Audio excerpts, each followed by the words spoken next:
Let's get ready for a showing. First thing I like to do is inspect the exterior of the premises, making sure that it's free and clear of debris, making sure I know where signage would go on the pylon, being able to speak to the co-tenancy, if there's any closures and new tenants coming in, being ready and prepared for that. Next, obviously, getting into the space. First thing is getting here early, making sure that your keys work, making sure there's a key in the lockbox.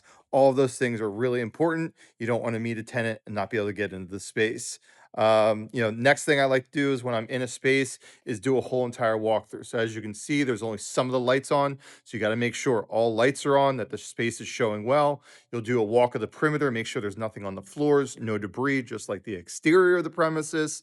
No one's been in the space for quite some time. So you want to make sure that the bathrooms are in good working order in the sense that there's no plumbing damage. You want to be able to speak to where the exits are, especially for loading as well, being able to get through that loading door to show them how deliveries are made.